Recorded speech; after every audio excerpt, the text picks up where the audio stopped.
morning, ladies and gentlemen. This is going to be an exciting week.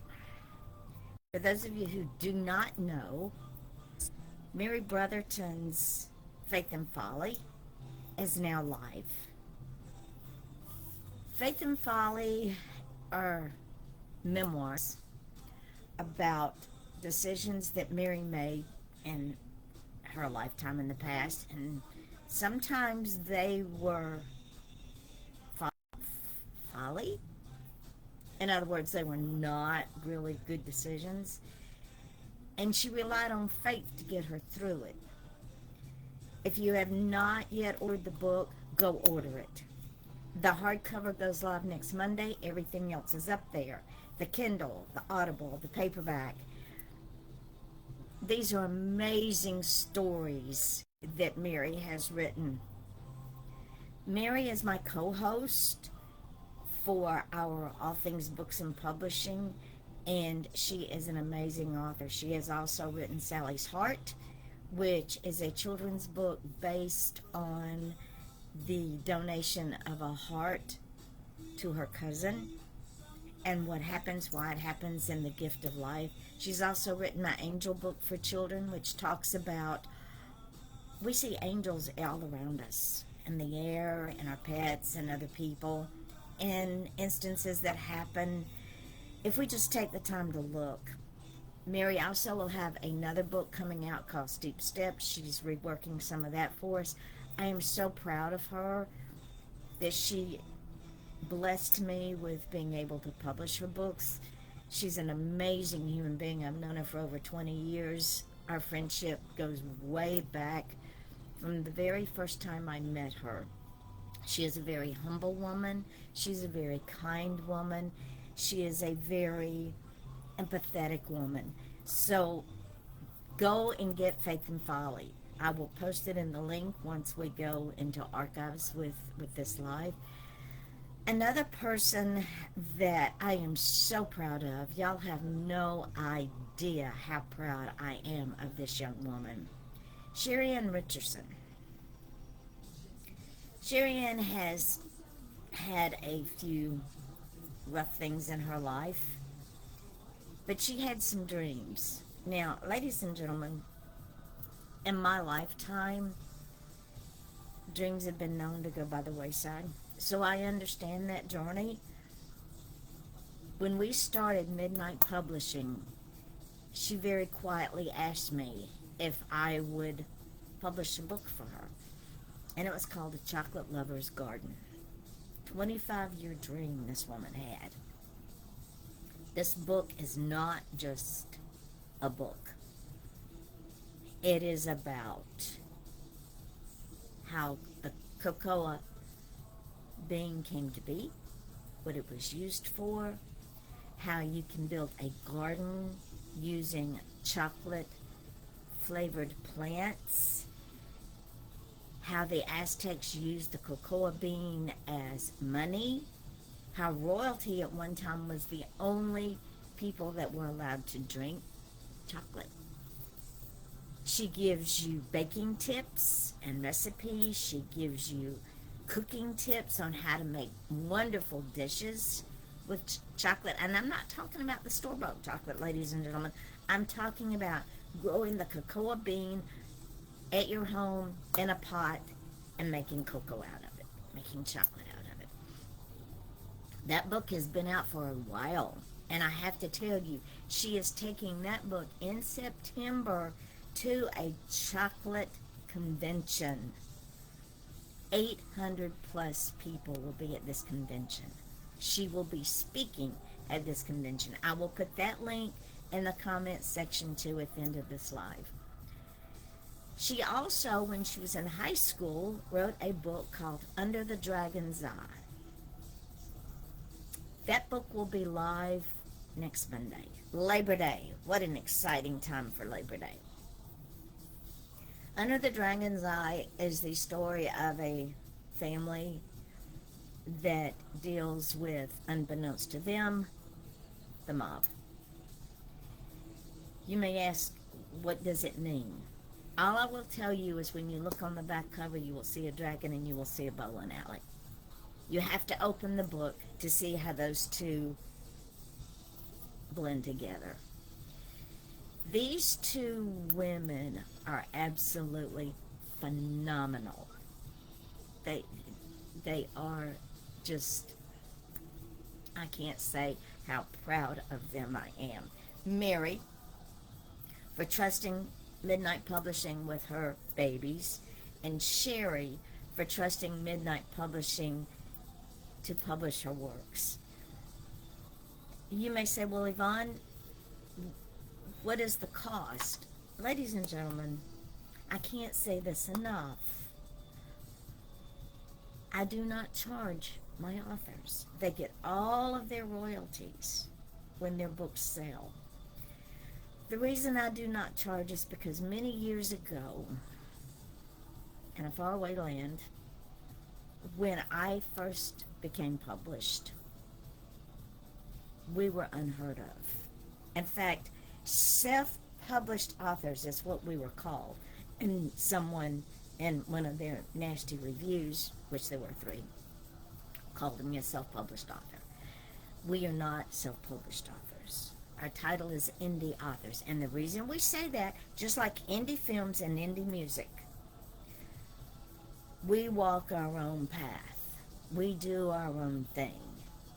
Would you call a musician who's an indie musician who writes his own music, produces his own music, a self-published musician? No. We are indie authors. And the reason for that is because we don't abide by the traditional published authors. We walk our own path. We create our own journey. We travel our own journey. We are in complete control of everything we do. We are now a force to be reckoned with. 20 years ago, not so much. We were looked down on. We were maligned. You didn't hear about indie authors, indie musicians, indie artists, because nobody wants to hear them. Well, guess what? The indie art world is here to stay. When I had my podcast on Blog Talk Radio before it went belly up, I promoted indie artists, songwriters, musicians, authors. I still do. I believe in them. They have as much of a voice as those who are held by, quote unquote, traditional agents, traditional publishers, traditional managers. We are out there. We are alive, we are well, and we are taking the world by storm. So go, buy, support my indie authors. They are amazing authors. Jason Wolfgang Gerhardt, The Ferryman, that book will blow you away. It is about police detectives who use the paranormal to solve a nasty crime. This book will keep you on the edge of your seat. Andrea Dean Van Scoyoc, another phenomenal writer. She has not gotten the love that she so deserves in her genre. She writes a gothic genre, a mix of vampires and dark humor, but she is an amazing author. Show her some love. Her new short stories, 2 short stories in a book, Werewolves and Toxic Rain. It will blow you away. She's amazing. Then we have Alta Desinoy. She writes spiritual inspiration. I am waiting on her book, My Soul Trust in the Lord, to come to me in French, because she is trying to reach her French audience. I can't wait for that book. It is now available on Amazon in English.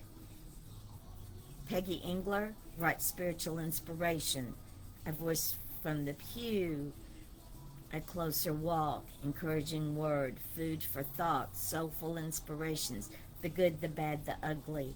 She is working on a book revisiting some of her works to put them in a devotional for 365 days. It's a year devotional. She's putting that together for me. I can't wait to get my hands on that one. Kim Carmichael. If you haven't read her book, Trophy Doctor, read it. She's out of California. She's a phenomenal romance writer. While romance is not my shtick, I put her back out there. It is a very well done book. If you're into contemporary romance, read her. Who else have I got? Oh, yes, I have myself. I have to tell you, ladies and gentlemen, Murder in the Village is such a fun book. I have others out there. I have 3 true crimes. I have crime fiction. I have thrillers. I have historical fiction. Your support is so humbling. And once again, I want to say to those 3 reviewers that took the book personal, put themselves in the book, I cannot thank you enough, because you have raised the bar on Murder in the Village. This book is going places I never thought it would. Midnight Publishing is going places I never thought it would. My authors are going places that they never thought they would. So your negative reviews for Murder in the Village has helped the entire company in ways we never thought it would. So thank you. And for those of you who don't understand, we take any negative review, we don't care what you throw at us. We take it and we use it to market our brand. We find the humor in it, we find the excitement in it, and we use it. Case in point, I'm just going to go off track for a minute. Most of y'all have seen my post about Cracker Barrel. Cracker Barrel's been around for a long time. At one time, their food was phenomenal. Their atmosphere was phenomenal.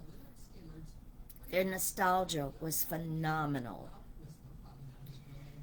The new CEO, bless her heart, who wasn't even around when Cracker Barrel came out, decided she was going to rebrand Cracker Barrel. I agree in theory. Sometimes rebranding is needed just to get a fresh look. However, if it ain't broke, don't fix it. Every time I go into Cracker Barrel, I drop a lot of money. I buy from their country store. I usually pay for the meal, so I drop a lot of money. I was in there the other day with my daughter-in-law and my grandson. And number one, they took catfish off, which catfish is a southern staple, people, but that's another story for another day. I ordered their shepherd's pie casserole. Ladies and gentlemen, never again. It was not shepherd's pie. It was regurgitated pot roast. My daughter-in-law ordered pot roast. I looked at her meal, I looked at my meal, and the only thing different was they had taken her pot roast, dumped it in a skillet, put peas on top of it, put mashed potatoes on top of that, and put hash browns on top of that, and threw it in the oven. The meat in that casserole was the size of my fist. Now I have a small fist, but it was the size of my fist. The carrots were this big and about that big around. It had no flavor. It had nothing. It was her meal dumped into a skillet with hash browns on top thrown into the oven. Now, if they want to rebrand and bring new meals in on the menu, can you be a little bit more creative? That casserole would be like me taking leftover pot roast mashed potatoes and green peas and putting them in the oven and saying, here. It's leftovers, people. That's all it was leftovers. I eat leftovers. I love leftovers. But don't brand it as something that it isn't and try to serve it as something it isn't. True shepherd's pie is not bad. That's all I'm going to say on that. But it brings me back to Midnight Publishing. Midnight Publishing is a brand. Our authors are a brand of their own.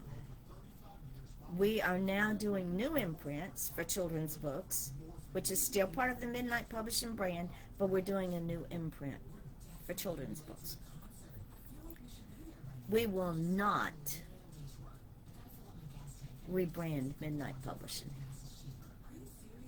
We will always be the dark, funny, all-inclusive people that we are. We are an eclectic bunch. We are unique.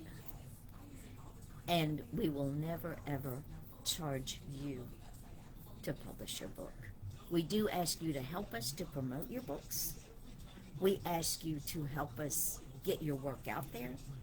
But we will never, ever charge you. Now, as for Cracker Barrel,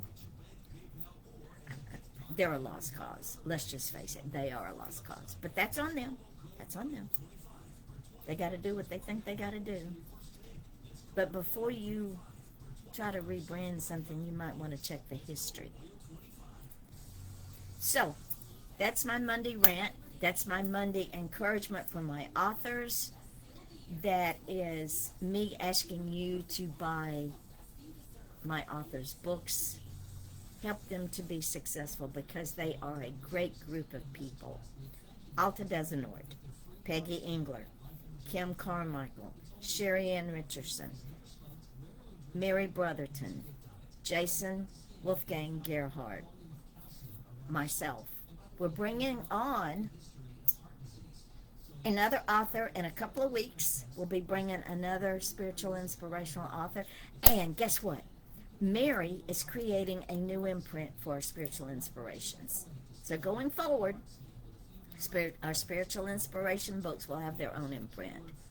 Check out Linda Humphrey's children's book, Cornfield Flyers of East Tennessee.